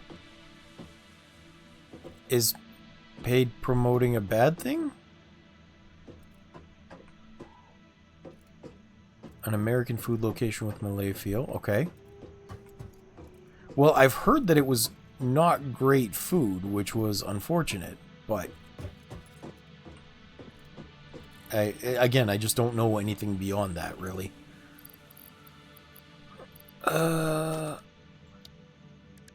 Logistics, I don't have those. Don't need obstacle clearing. I need hub stuff.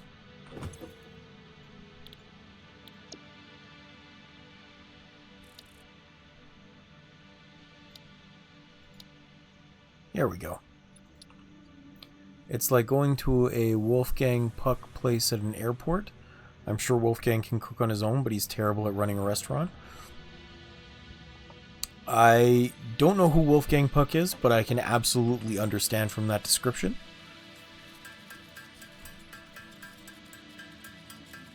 Because you know there are people that are probably excellent chefs, and when they're in the kitchen, their food is magnificent, but they don't really have an eye for business or for hiring people.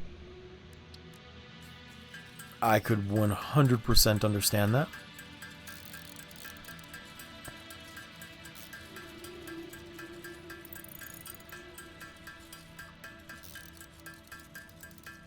I hate the early game when it's easier just to craft things by hand than it is to automate them.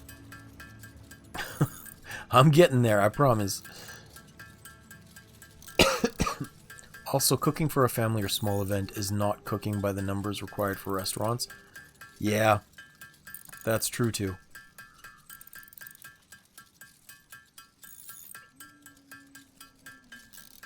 That is very true.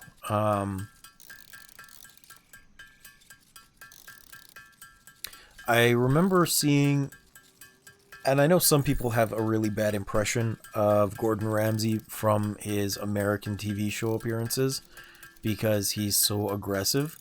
Apparently he's only like that on the American version because it plays better with American audiences. But I remember he did an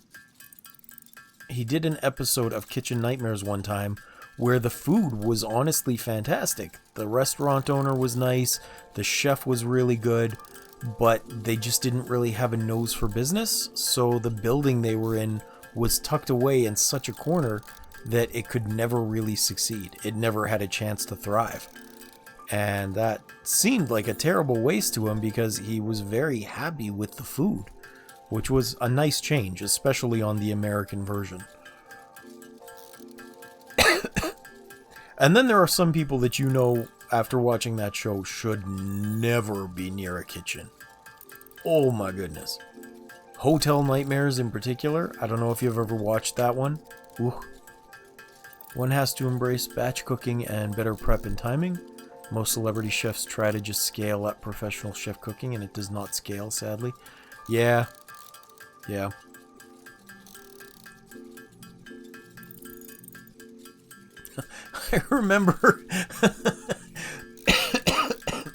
I remember watching on YouTube one time this professional chef as I was trying to figure out how to make nice hand-cut fries for home cooking, and it was hilariously unfortunate. She's talking about how she doesn't waste the potato, how you don't need to peel it because all the nutrition is in the peel, and this is how you get perfect fries every time. But then she just washed the potato, and then she cubed it before she cut them into actual fry shapes. So she lost all of the peel. Well, thank you, Brainer. Appreciate you. She had these perfect square cut fries, but it was so ridiculous that she was getting mocked mercilessly in the comments because everybody was like, well, of course they're perfect fries, but you've lost all of the nutrition you said you were going to get.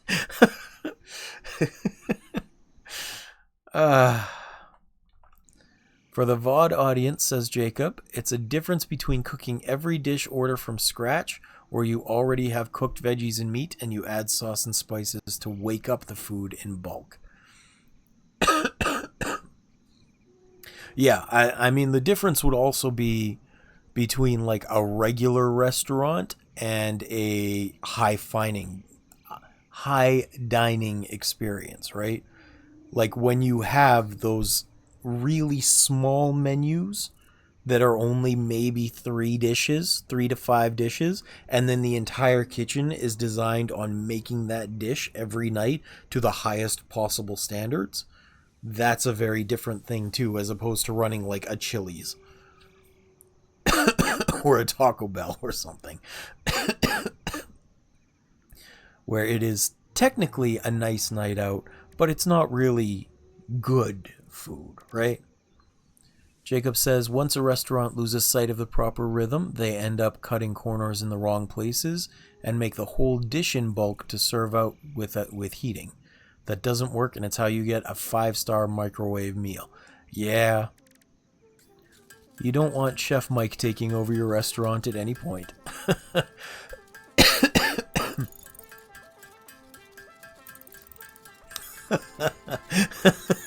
I'm still thinking back to an episode of Kitchen Nightmares where Gordon Ramsay went in and he had his meal. Afterwards, as he's debriefing them, he's like, was there anything that I ate today that wasn't microwaved? One of the line cooks says, the salad. And he just looks at him like You could tell he wanted to be like, you effing donut. Of course you didn't microwave the salad.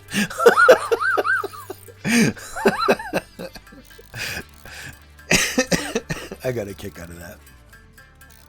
But I've also seen, there was one in particular.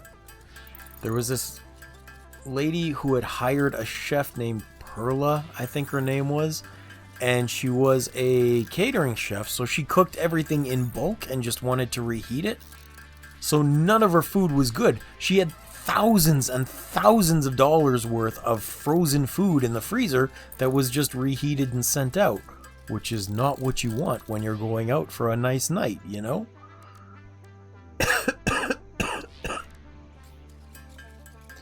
Like, if I'm paying top dollar for food, I want fresh food. And I could see how if that was the result of Uncle Roger's restaurant, it would be bad. Oh yeah. Absolutely. I remember that episode where he was cooking for the chef, the Thai chef, and he was trying to make pad Thai. That's fair. Oh, are you talking about the scrambled eggs where it's put on and removed from heat?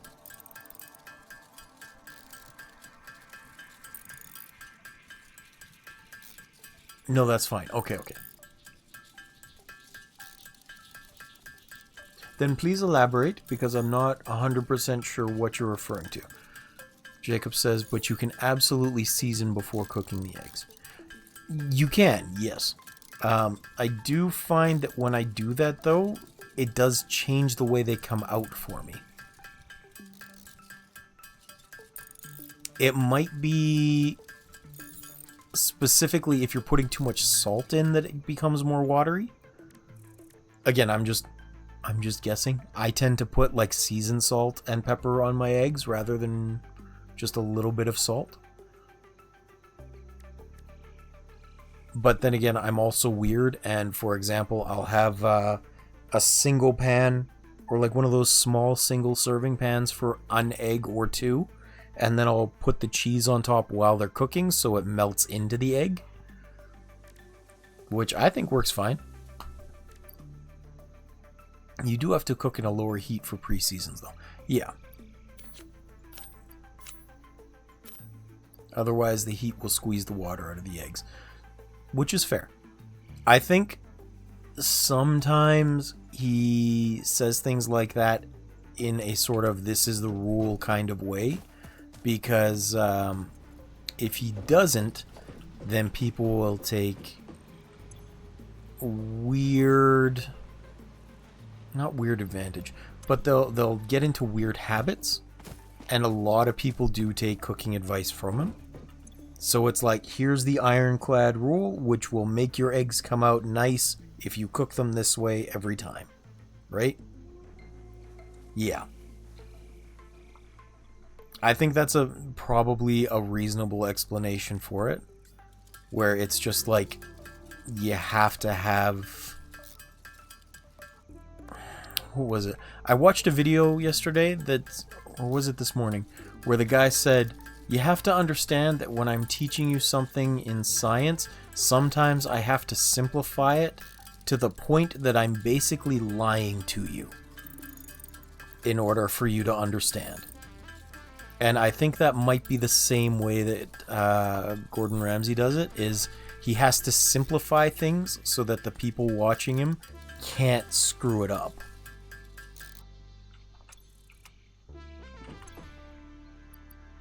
At least that'd be my assumption. I can't say for sure. That's what he needed, was more of those. 75 more.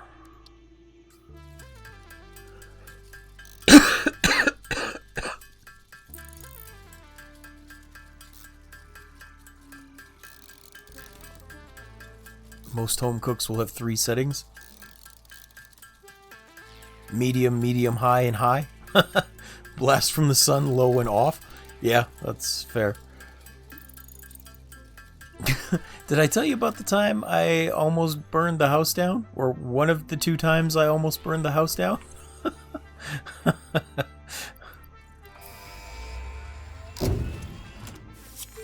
Okay, so I have two Milestone instances of reached. this. Conveyor belts can now merge, I'll let Ada split, finish and talking lift first. to save space and enhance the productivity of your factory.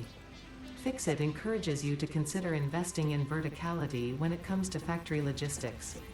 If you feel stressed by this complexity, imagine yourself on the shore of a vast and calm ocean.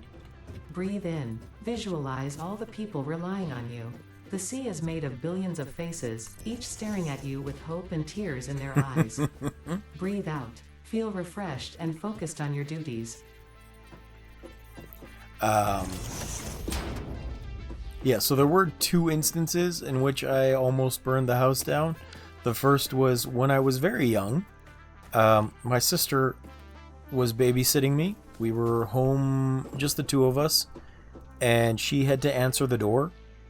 And I had the brilliant idea at like 4 or 5 years old that I was going to do something nice and try and cook us lunch. But I didn't know that food required food to make. So I grabbed some pens and I threw them into a pan on the stove. And I kind of melted the pens onto the pan, thinking it would become food.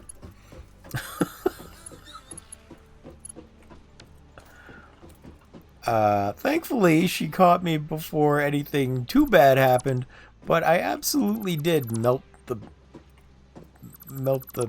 pens to the pan, and we had to throw that out. Yeah. Well, I was like 6, and I wanted to do something nice because she was taking care of me. So, that's what I did.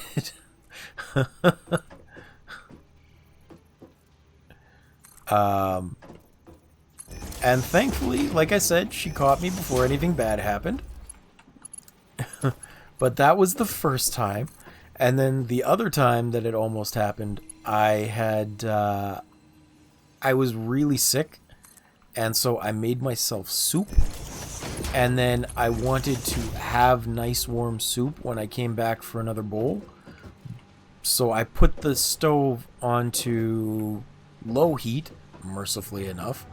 And then, unfortunately, I fell asleep. And I never got back to it until the morning, when it had completely dehydrated and was basically just charcoal in the bottom of the pan. So that was time number 2. I almost burned the house down.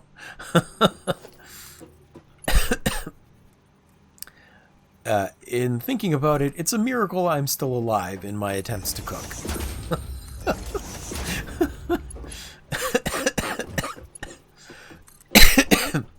I did my best, but sometimes I messed up. Yeah, well, I mean, the second one where I fell asleep was like 5 years ago, to be honest. Like 4 or 5 years. I was not a small human at that point. I just made a bad decision because I was sick.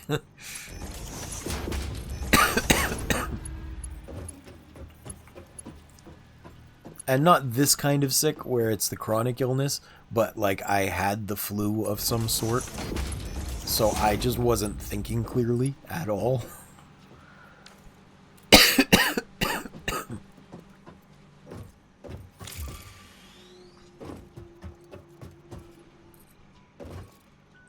Alright.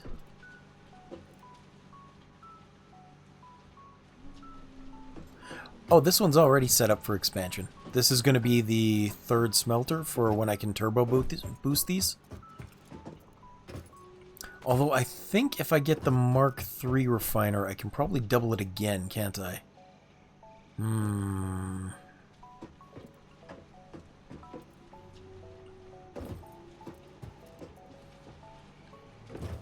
Yeah, this might be a little small later on. Oh well. Part of the issue right now is I want to keep things nice. It's been a while. You missed the introduction to it, but I've only put about 80 hours into this game. I don't think I ever even reached stage 3 with the elevator yet. Let me check the achievements. Hold on.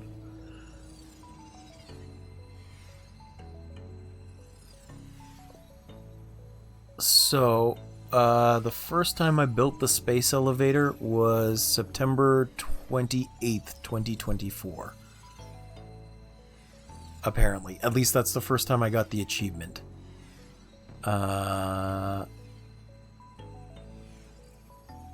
My most recent achievement was... Actually, yeah, my most recent achievement was September 29th, 2024. So, like, the day after that. I haven't really played a lot. As I said, I'm only up to 80 hours. I just knew that I would have room for expansion. And I was pretty sure this was a decent way to start it up. And then I was going to put the vertical conveyors coming out of here up to a second level. Because unfortunately, this rock is right in the way of expanding out to the east. So I know I can probably use the central splitter here and put this up to a second level of smelters. Because of its position, I can literally just build another layer of smelters right above this. So I should still be fine with expansion. That's why I have this here set up with the space in the middle. Because I am thinking about when I can pull more resources out.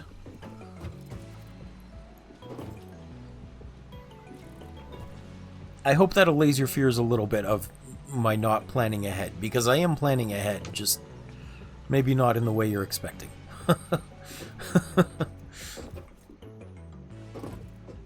You know me, I do like my organization. I don't have OCD, but you can OCD's nuts. What? Sorry. I have been making that joke entirely too often lately. Rude. Yes, it was rude. I make no apologies, though, because it was hilarious. Oh, hey, that's helpful. It just told me I've been playing for 2 hours. Which actually is about when I wanted to end today's stream. So I will call it here for now. Actually, I'm going to take these down first.